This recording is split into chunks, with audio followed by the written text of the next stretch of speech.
This is Lillehammer, a miniaturized version of the town of Lillehammer, located near Hafjell, one of the Alpine venues. It's named after the Jonathan Swift creation in Gulliver's Travels. When the games began, this replica was completely buried by 55 inches of snow. Bleak is a word that could very well describe the common border between Norway and Russia. Desolate and frozen, nothing, it seems, would ever happen there. Or would it? Retired General Norman Schwarzkopf has the story. About 1,400 miles from here in Lillehammer, Norway meets Russia face to face. Not in sporting competition, but in real life, every day.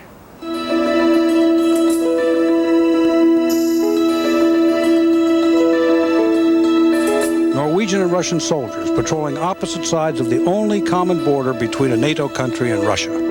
During the Cold War, this was the coldest example of the East-West standoff.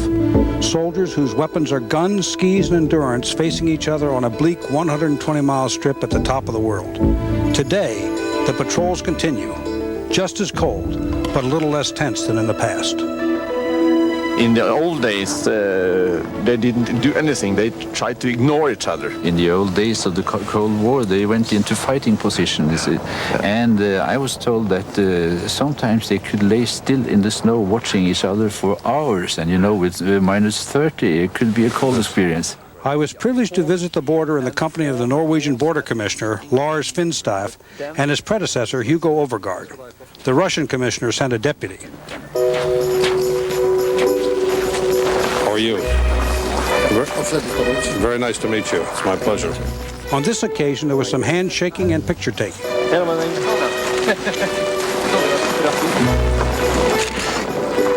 But even then, protocol ruled the day. When we have this border meeting, sir, we do it rather formal.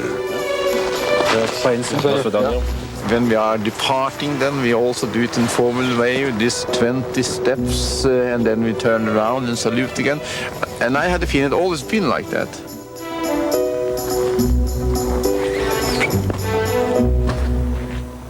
So you have a very formal meeting here. And formal also at the meeting room.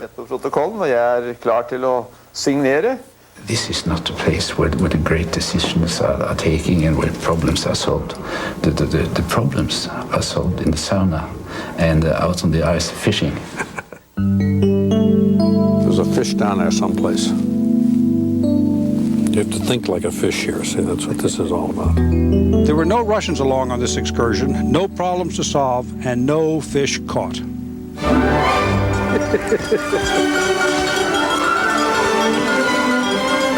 One of the recurring problems is the reindeer. Not this stout fellow who pulled me through the woods, but the 3,000 or so reindeer scattered through the border area. Every winter they make themselves the way into Russia, and we have to go in there and get them back again. Great fire. Warming up with a cup of hot reindeer broth at a herder's camp deep in the frozen forest is about as peaceful as life gets. But even here, World War II was hell, and the scars remain. The Norwegian town of Kirkenes near the border endured more than 300 air raids by the Russians. They were trying to dislodge 100,000 German troops who were occupying the area and using Kirkenes as a staging point for a planned assault on the Russian port of Murmansk. The Germans never got to Murmansk.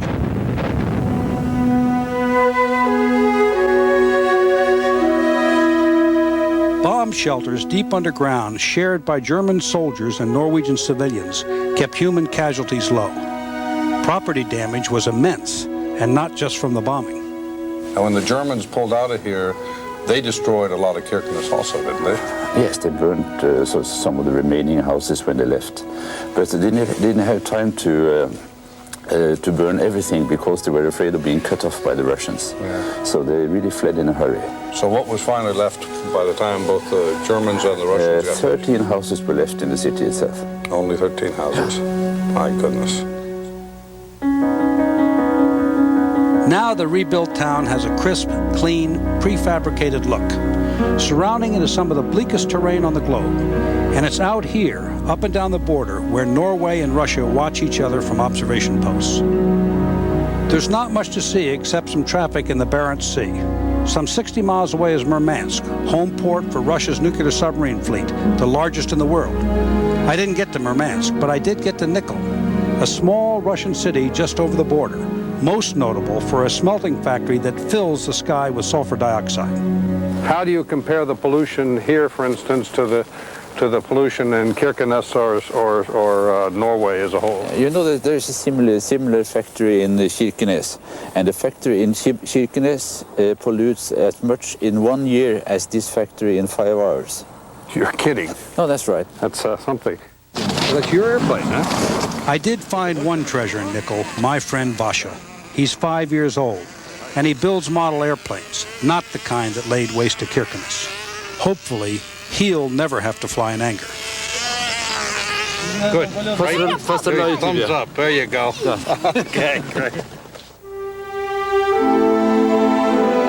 I left the border area impressed with the intelligence and discipline of the Norwegian soldiers I met. They were excellent hosts, and the Russians were cordial, if not warm. Suspicious maybe, but never aggressive.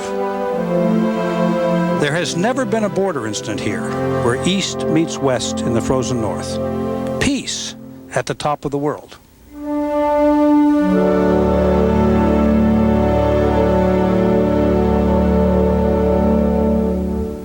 Tomorrow, the favorite son of Kirkenes, Vegard Ulvang, competes in the 50-kilometer cross-country race at Birkebeiner Stadium. Ulvang has dedicated all of his races to his missing brother, who disappeared last year in the mountains near the Russian-Norwegian border.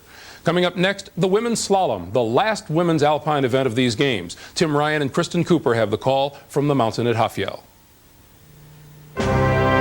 CBS's broadcast of the 17th Olympic Winter Games is sponsored by the new Dodge, a proud sponsor of the 1994 U.S. Olympic team, Children's Tylenol, the first choice of pediatricians, and by Diet Coke. This is refreshment.